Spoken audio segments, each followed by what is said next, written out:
मेरे प्यारे साथियों, आप सब कैसे हैं। आशा करता हूं कि आप भी बहुत ही स्वस्थ और मस्त होंगे। मैं जो हूं कुछ दिनों से क्लास नहीं ले पा रहा था। उसके पीछे कारण ये था कि मेरी थोड़ी तबीयत जो है ख़राब हो गई थी। अभी भी गले में देख रहे होंगे कि समस्या है, जिसके वजह से जो है साफ आवाज़ नहीं निकल पा रही है। ठीक है, चलिए आप लोगों के ज्योग्राफी के अगले चैप्टर पर हम लोग चलते हैं। वन एवं वन्य जीव संसाधन। ठीक है, वन एवं वन्य जीव संसाधन। चलेगा, कापी पेन अपना निकाल लीजिएगा और तैयार हो जाइएगा मेरे प्यारे साथियों। ठीक है, ढंग से इसको पढ़ा जाए कि आखिर है क्या चीज़ें। ठीक है, तो सबसे पहले इसमें जो है आप लोग एक चैप्टर कीजिएगा जिसका नाम होगा जैव विविधता। ठीक है, हेडिंग कीजिएगा जैव विविधता। परिभाषा लिखिएगा, पृथ्वी पर पाए जाने वाले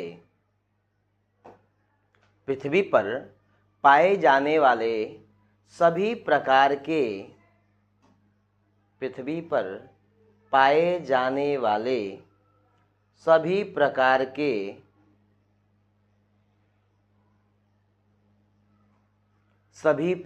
के जीव, सूक्ष्म जीवाणुओं से लेकर के विशाल वृक्षों एवं बड़े बड़े जीवों तक की विविधता को जैव विविधता कहते हैं।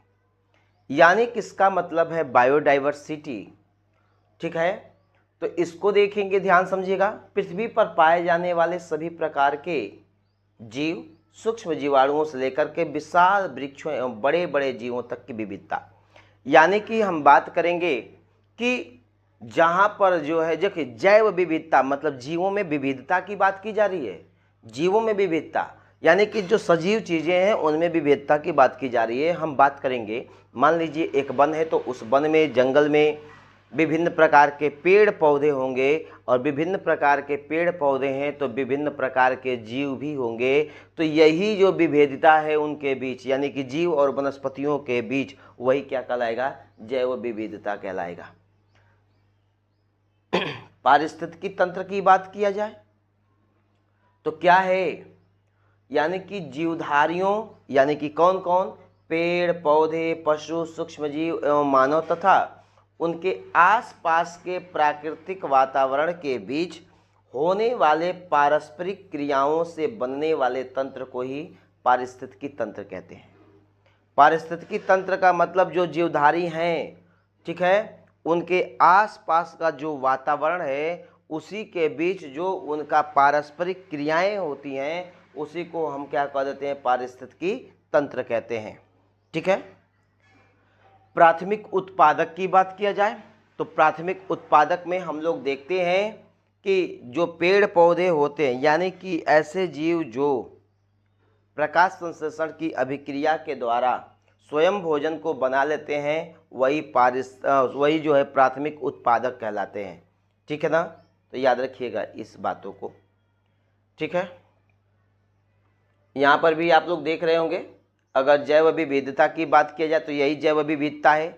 देख रहे हैं कि इतने प्रकार के वन हैं, जंगल हैं, इसमें जो है कहीं झरना है, कहीं शेर है, कहीं बाघ है, कहीं हाथी है, कहीं मोर है, तो ये सब जो है पाए जा रहे हैं। तो यही क्या विविधता है, मतलब भिन्नता।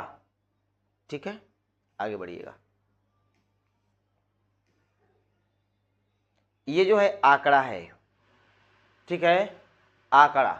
तो आंकड़ा को जो है हम लोग अभी न देख करके इसको थोड़ा बाद में हम लोग देखेंगे, जब पूरे चीज़ों को हम लोग पढ़ लेंगे, एनालिसिस कर लेंगे, तब उसके बाद जो है हम लोग देखेंगे कि किस प्रकार से विलुप्त हो रहे हैं, कैसे क्या है। ठीक है, इसको आगे नहीं देख करके हम थोड़ा बाद में देखेंगे। ठीक है ना, जो इम्पोर्टेंट है उसी को सबसे पहले देखने का प्रयास करते हैं। ठीक है, तो एक और चीज़ अगर हम लोग देखें इसमें, तो इसमें निकल करके आएगा कि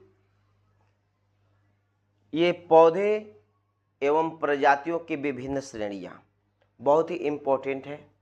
सबसे पहले जो है आप लोग एक हेडिंग कर लीजिएगा और उसके तहत हम लोग पढ़ेंगे।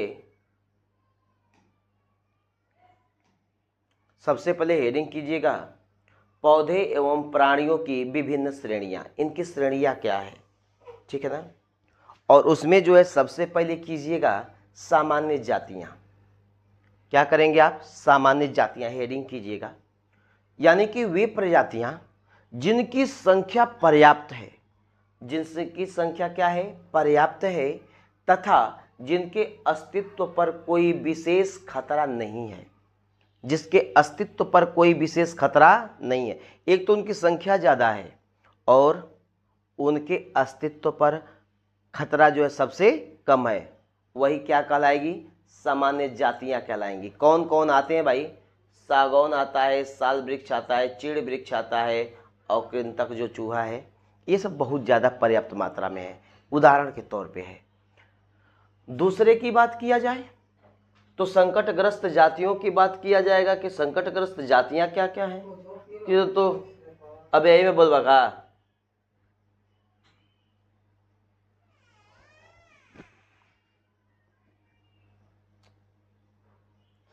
संकटग्रस्त जातियों की बात किया जाए,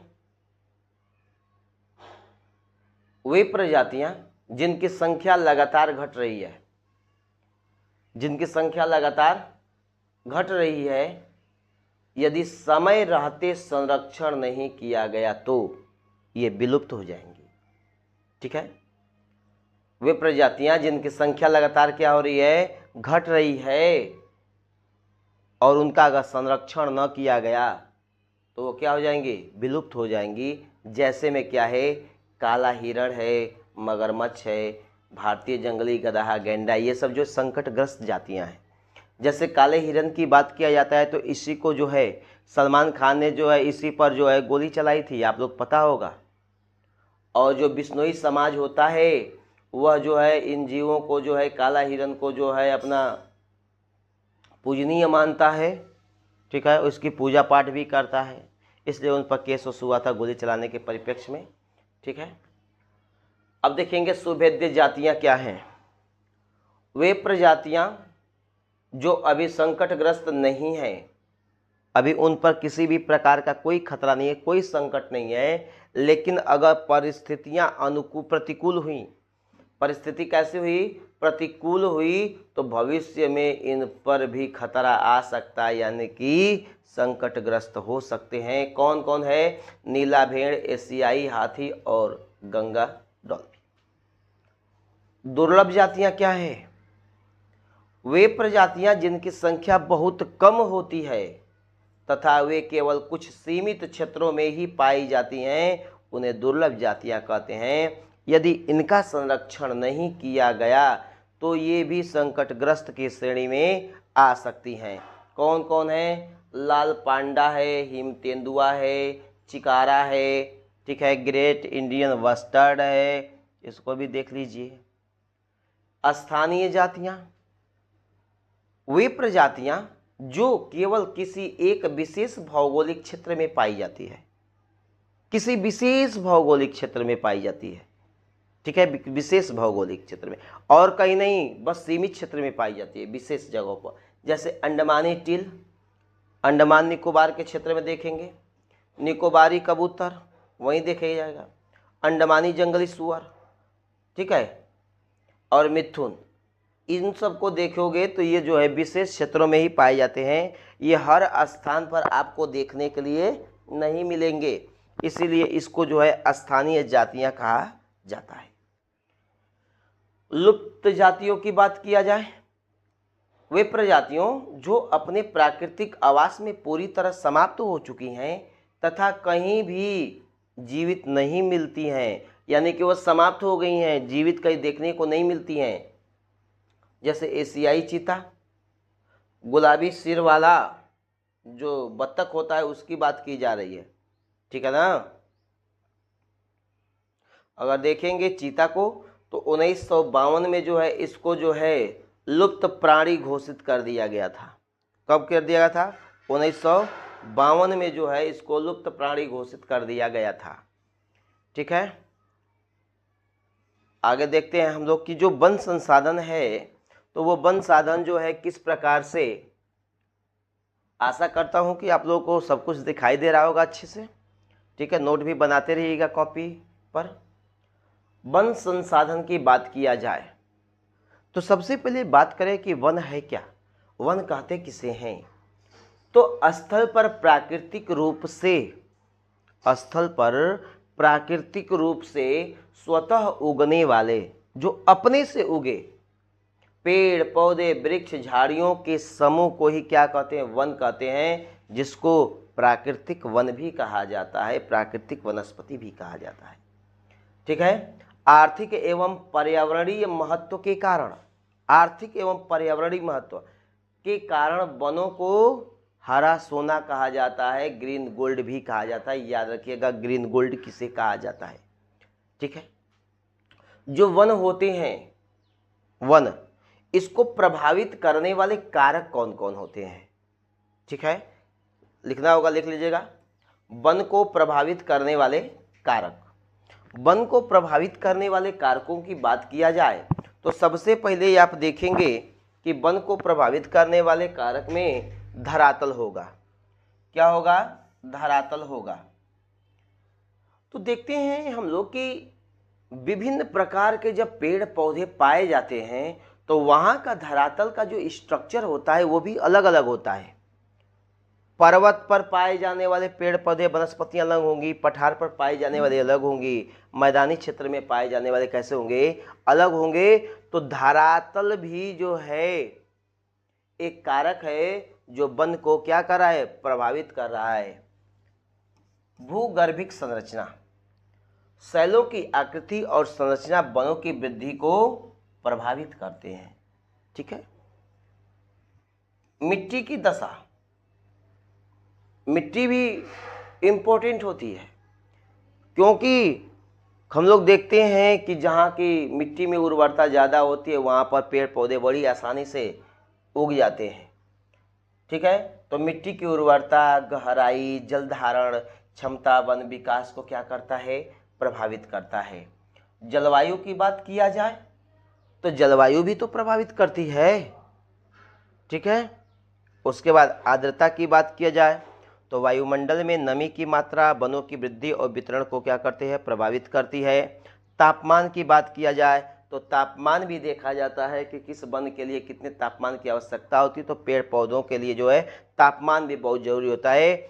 और प्रकाश की अवधि देखा जाए, ठीक है, तो दिन के प्रकाश की अवधि वनस्पतियों की वृद्धि को प्रभावित करता है। अगर पेड़ पौधों वनस्पतियों को अगर प्रकाश नहीं मिलेगा तो वो अपना भोजन नहीं बना पाएंगे, जिससे क्या होगा कि उनमें वृद्धि नहीं हो पाएगी, उनका विनाश हो जाएगा।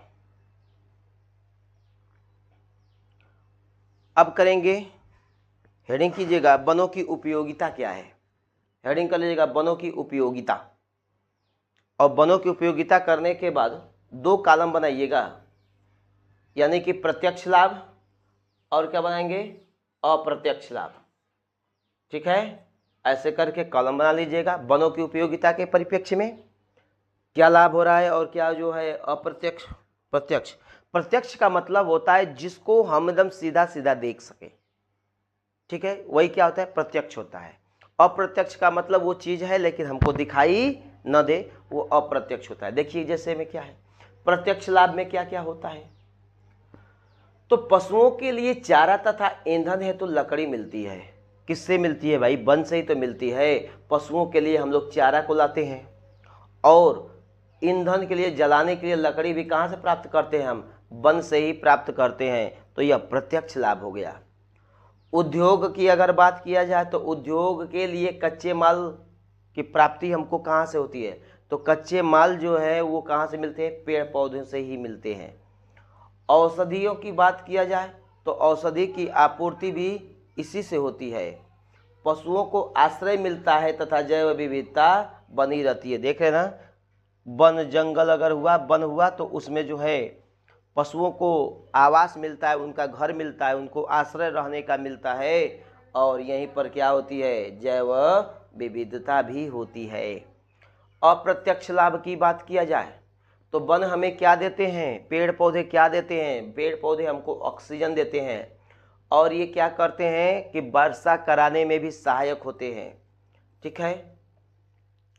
और ये मृदा अपरदन को भी रोकते हैं बाढ़ नियंत्रण में सहायक होते हैं और पर्यावरण को संतुलन बनाए रखने में भी क्या होते हैं, सहायक होते हैं।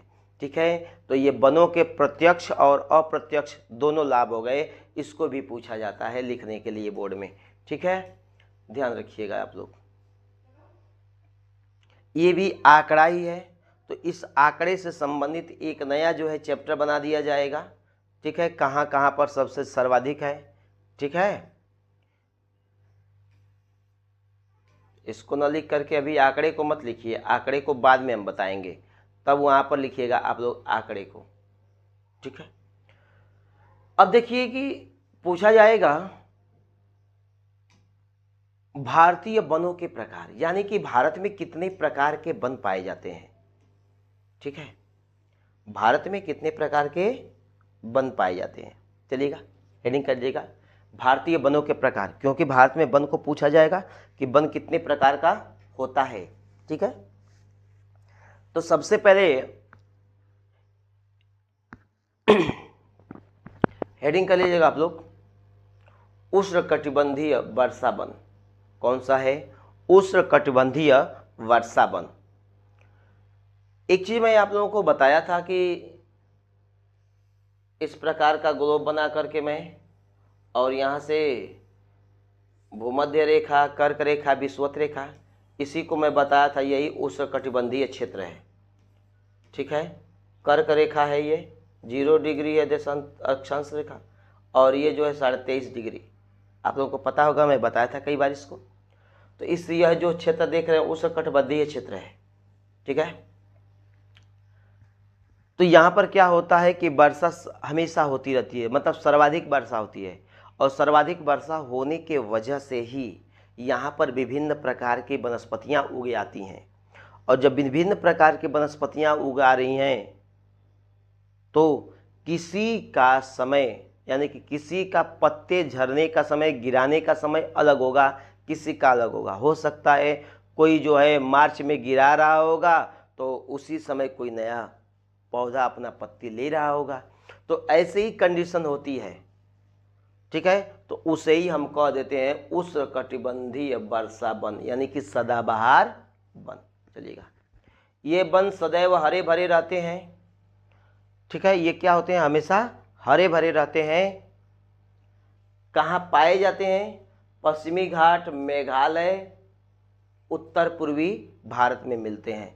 कौन कौन वृक्ष हैं, महोगनी है, आबनूस है और रोजवुड है। ठीक है, ये उष्णकटिबंधीय वर्षा वन या सदाबहार है। सदाबहार का मतलब ये हमेशा हरे भरे रहते हैं। ठीक है, उष्णकटिबंधीय पर्णपाती या मानसूनी वन, ये सर्वाधिक है हमारे देश में, इसका विस्तार सर्वाधिक है। ठीक है, ये वन ग्रीष्म काल की शुरुआत में अपनी पत्तियां गिरा देते हैं। यह भारत में सर्वाधिक विस्तृत वन प्रकार है। ठीक है, कौन है, सागौन है, साल का वृक्ष है, शीशम है, चंदन है, बांस है। ठीक है, तो ये उष्णकटिबंधीय पर्णपाती वन है जिसको मानसूनी वन कहा जाता है। अगर इसकी बात किया जाए तो ये फगुनाटा में, यानी कि मार्च में अगर देखेंगे तो ये लोग अपने पत्तियों को क्या कहते हैं, गिरा देते हैं।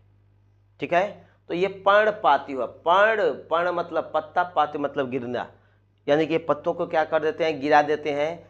ये हमेशा हरे भरे नहीं रहते हैं, इसलिए। ठीक है, अब उष्णकटिबंधीय कांटेदार, कांटेदार की जब बात की गई है तो कांटेदार का मतलब रेतीली क्षेत्र होगा जहाँ पर बरसात कम हो रही होगी। ठीक है, तो यह किस क्षेत्र में उगते हैं, तो इसके पिछले वाले चैप्टर में मरुस्थलीय मिट्टी में पढ़ाया था। ठीक है, तो आप लोगों को कुछ पता चल गया होगा। यह कम वर्षा वाले क्षेत्रों में बिखरे हुए तथा झाड़ीनुमा होते हैं। यह राजस्थान तथा दक्षिणी प्रायद्वीप के शुष्क भागों में पाए जाते हैं। कीकर, बबूल, कैक्टस, ये आप लोग जो देख रहे हो ये उष्णकटिबंधीय कांटेदार वन हैं। ठीक है, आगे अगर हम बात करें पर्वतीय वन की बात किया जाए। ठीक है, पर्वतीय वन, तो इसमें भी मैं आप लोगों को पर्वतीय मिट्टी पढ़ाया था जिसकी ऊंचाई, तापमान सब प्रभावित कर रहा था। उसी प्रकार से बहुत समझना आसान है। जिन लोगों ने ऑफलाइन क्लास में पढ़ा होगा उनको ये बातें बहुत ही आसानी से समझ में आ रही होंगी। ठीक है, और यहाँ पर भी मैं थोड़ा जो है उसको समझाने का प्रयास कर रहा हूँ। ठीक है, चलेगा। पर्वतीय वन देखेंगे, ये हिमालय पर्वत तथा पश्चिमी घाट के पर्वतीय क्षेत्रों में मिलते हैं। कहाँ है भाई पश्चिमी घाट? तो ध्यान समझिएगा, बहुत लोगों को पश्चिमी घाट के बारे में नहीं पता होगा, तो मैं समझा दे रहा हूँ कि पश्चिमी घाट है क्या।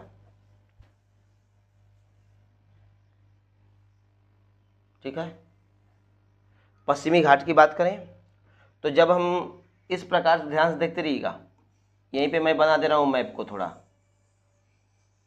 इस प्रकार से जब हम बनाते हैं भारत के मैप को,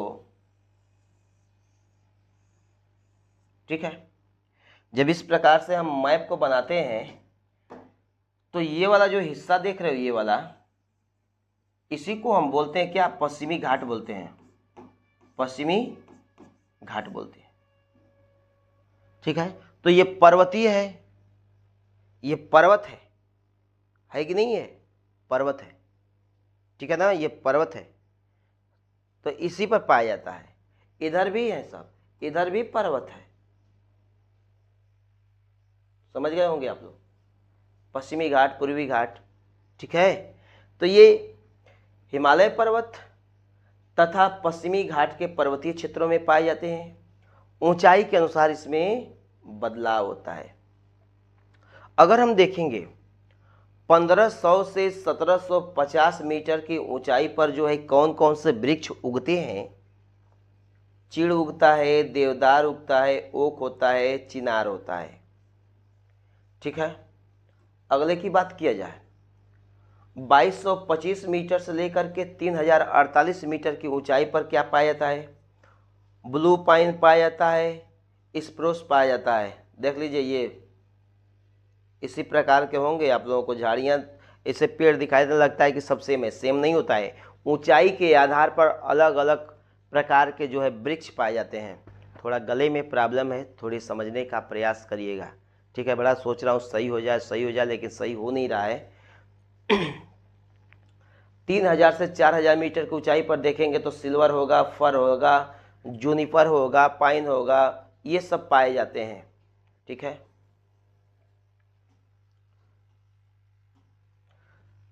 अगर मैं बात करूं ज्वारीय वन की, जिसको मैंग्रोव वन भी कहा जाता है, तो ये मैंग्रोव वन कहाँ कहाँ पाया जाता है? तो अगर वास्तव में देखेंगे तो जो समुद्र का तट है, ठीक है, वो गुजरात का क्षेत्र हुआ, तमिलनाडु का क्षेत्र हुआ, इसके बाद जो है पश्चिम बंगाल का जो क्षेत्र हुआ, इन क्षेत्रों में जो है ये सर्वाधिक पाए जाते हैं।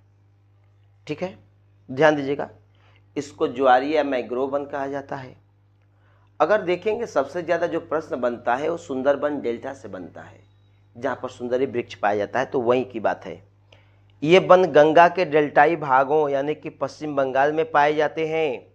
पश्चिम बंगाल का सुंदरबन डेल्टा इसके लिए विख्यात है, जहाँ सुंदरी नामक मैंग्रोव वृक्ष प्रमुखता पाए जाते हैं।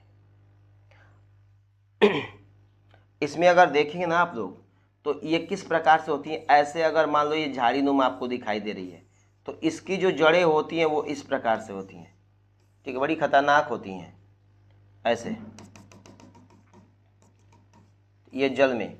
तो मैंग्रोव वनस्पतियां जो होती हैं वो पूछा जाता है कि क्या क्या करती हैं, तो ये बाढ़ से जो है बचाती हैं। किससे? बाढ़ से। अगर समुद्र की लहर तेज आ रही है तो उससे वो क्या करते हैं, उसकी धारा को कम कर देती है। और दूसरी बात, जिस राज्य के तट पर मैंग्रोव वन पाए जाते हैं वो इतने ज़्यादा ऑक्सीजन देते हैं कि उस राज्य का जो पर्यावरण है वो सही रहता है, दूषित नहीं होता है। तो ये अच्छे भी हैं। ठीक है, आप लोग जाओगे जब घूमने सुंदरबन का डेल्टा, तो तुम्हारे साथ गाइड भी रहेंगे, वो आप लोगों को इसी प्रकार के, देख रहे हो ना, ये इसकी जड़ें ऊपर की तरफ है। तो प्रश्न भी पूछा जाता है, वह कौन सी वनस्पति है जिसकी जड़ें न मिट्टी में होती हैं न जल में होती हैं। ठीक है,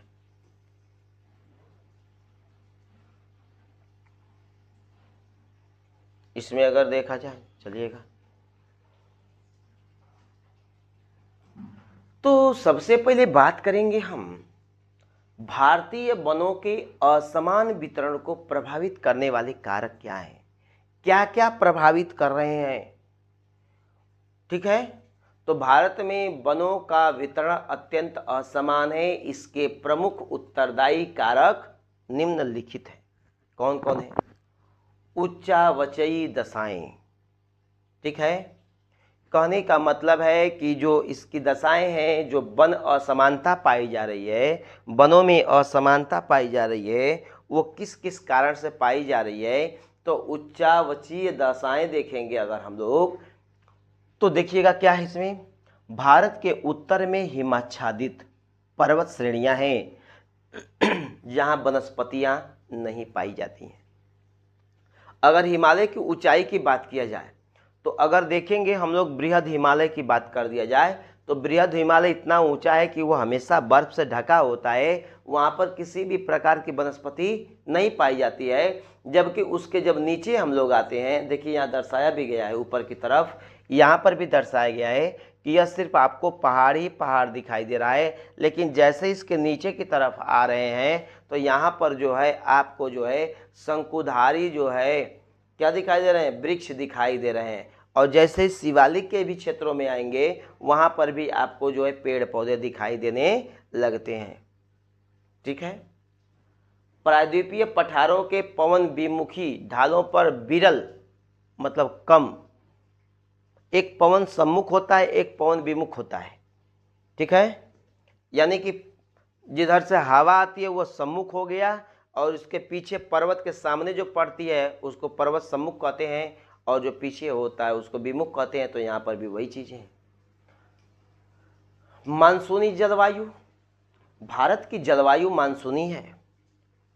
अधिक वर्षा, अधिक ताप वाले क्षेत्रों में घने वन पाए जाते हैं, जबकि कम वर्षा वाले क्षेत्रों में विरल पतझड़ वन मिलते हैं। ठीक है, अति अल्प वर्षा वाले क्षेत्रों राजस्थान में झाड़ियां पाई जाती हैं। ये तो मैंने बताया, ये पढ़ा दिया हूँ। तो मानसून भी, जलवायु भी क्या करी है, प्रभावित कर रही है। अगर जहाँ पर वर्षा सर्वाधिक होगी वहाँ पे वनस्पतियाँ ज़्यादा पाई जाएंगी। ठीक है, मिट्टी की दशाएं, ये भी मैं बताया हूँ। उपजाऊ मिट्टी होगी तो वहाँ पर पेड़ पौधे आसानी से उग जाएंगे, जहाँ पर मिट्टी में उर्वरता नहीं होगी वहाँ पर नहीं उगेंगे। ठीक है, मानवीय कारण, कृषि क्षेत्र के विस्तार के लिए वनों को साफ करना तथा ब्रिटिश काल में रेलवे पटरियों के निर्माण के लिए हिमालयी चीड़ व देवदार के वनों की बड़े पैमाने पर कटाई ये किया गया था। अभी ये आएगा। ठीक है, आप लोग जो है चैनल को लाइक शेयर और सब्सक्राइब जरूर करते रहिएगा। आप लोगों को मेरे टेलीग्राम पर जो है ये PDF भी मिल जाएगा, जिसको आप खूब आराम से पढ़ सकते हैं, और पढ़ने के बाद जो है यूपी बोर्ड में बहुत ही बेहतर नंबर आप ला सकते हैं। ठीक है, अब वनों के ह्रास के कारण क्या हैं, यानी कि उसके विनाश का कारण क्या है। ठीक है, विनाश के कारण, विनाश के कारण की बात किया जाए, एक मिनट थोड़ा आप लोग देखते रहिएगा। विनाश के कारण की बात किया जाए तो विनाश के कारण की हम जब भी बात करेंगे तो उसमें देखेंगे सबसे पहले कृषि में परिवर्तन। ध्यान दीजिएगा, वनों का जो है हम विनाश करने के कारण क्या है, उसका विनाश हो रहा है वन का, उसका कारण क्या क्या हो रहा है। तो सबसे पहले हम कृषि भूमि में परिवर्तन कर दे रहे हैं। क्या कर रहे हैं देखिएगा, वनों को काट करके खेती योग्य भूमि बना दे रहे हैं। आप लोग भी देखे होंगे कुछ समय पहले आपके भी गांव घर के आसपास जो है छोटे छोटे जो है बागीचे पाए जाते थे, जो आज वर्तमान समय में खेत का रूप धारण कर लिया है, और उसमें जो पेड़ पौधे पाए जा रहे थे वो समाप्त हो गया है। तो हमने उसको काट करके क्या बना दिया, खेत बना दिया। जब खेत बना दिया तो वन की कमी हमने किया कि नहीं, पेड़ पौधों को काटा कि नहीं। तो वही बात है, एक झूम कृषि है। ये जो है पूर्वोत्तर भारत में देखेंगे तो ये लोग क्या करते हैं, जनजातियां हैं, ये क्या करती हैं कि पेड़ पौधों को काट करके जो है एक मैदान बना देती हैं जहाँ पर खेती ये लोग करते हैं, और तब तक करते रहते हैं खेती जब तक उसकी उर्वरता समाप्त न हो जाए। इसके बाद उस स्थान को छोड़ करके किसी और स्थान जाएंगे, वहाँ पर पेड़ पौधों को काटेंगे, फिर खेती करेंगे। तो ये झूम खेती जो है सबसे खतरनाक है। ठीक है, तो इसी की बात किया जाए। देख रहे हैं यहाँ पे ये लोग जो है वन की कटाई करके इसको खेती योग्य भूमि बना दिए हैं। यहाँ तब तक बोएंगे जब तक इसमें से उर्वरता बनी रहेगी इस मिट्टी में, और जैसे उर्वरता समाप्त होगी कहीं और जाकर फिर इस जंगल को काटेंगे, दूसरे जंगल को नुकसान पहुंचा रहे हैं।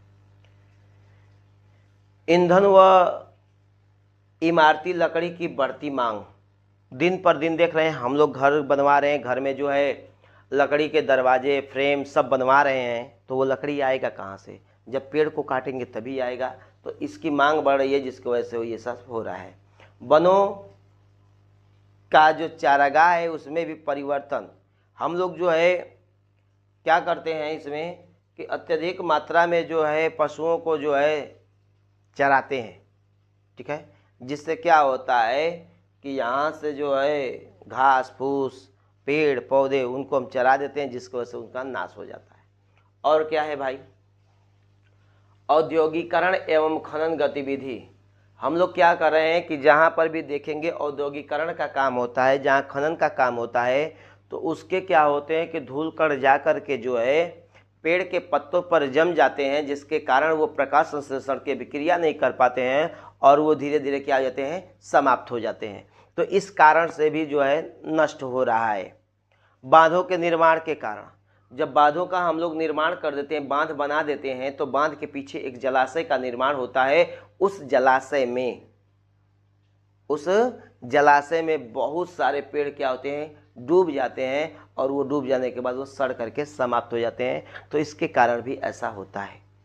परिवहन विकास, रेलवे तथा राजमार्गों के निर्माण जब हम लोग करते हैं, यानी कि रोड बनाते हैं, रेल मार्ग बनाते हैं, तो उसके बीच में आने वाले जितने पेड़ पौधे होते हैं सबको हम लोग क्या कर देते हैं? काट देते हैं। तो वो भी इसका कारण है। प्राकृतिक भूकंप उपकंप जो आता है उससे भी क्या होता है? हो जाता है। चलिएगा यहाँ से समझ लीजिएगा थोड़ा सा, नहीं तो देखिए मेरे प्यारे साथियों, आप लोग जो है नोट बनाते रहिएगा। ठीक है, नहीं तो बहुत ज़्यादा बड़ा वीडियो हो जाएगा, आपको भी अच्छा नहीं लगेगा। तो आप लोग जो है आराम से इसका नोट बनाते रहिए और वीडियो को जो है देखते रहिए। अगर आप नोट बनाने के बावजूद भी अगर अच्छे से पढ़ना चाहते हो, ठीक है, अगर मान लीजिए आप बनाए कॉपी खो जाए कुछ भी हो जाए, तो आप मेरा टेलीग्राम ज्वाइन करिए। लिंक आपको मिल जाएगा इस वीडियो के डिस्क्रिप्शन में, और वहाँ जा करके जो है आप लिंक ज्वाइन कीजिए, हमारे टेलीग्राम पर आइए। टेलीग्राम को ज्वाइन करके आप इस पीडीएफ को जो है खूब आराम से पढ़ सकते हैं और देख सकते हैं। इसलिए आप ही लोगों की सुविधा के अनुसार इस को तैयार किया गया है, ताकि आप लोग जो है अच्छा जो है रिजल्ट दे सको, एग्जाम में बढ़िया से पढ़ सको, समझ सको। चित्र प्रयोग करने का कारण क्या है कि मुझे कम समझाना पड़े आप लोगों को। ठीक है, तो आप लोग मेरे प्यारे साथियों इस वीडियो को जितना हो सके उतना लाइक शेयर और सब्सक्राइब करते रहिए। अपने दोस्तों को भी इस चैनल के बारे में बताइए, जिससे वो लोग जुड़ते रहें। ठीक है, बस आप लोगों से इतना ही मुझे सहयोग की, ठीक है, आकांक्षा है। अब वीडियो देखने के लिए आप लोगों को बहुत बहुत धन्यवाद।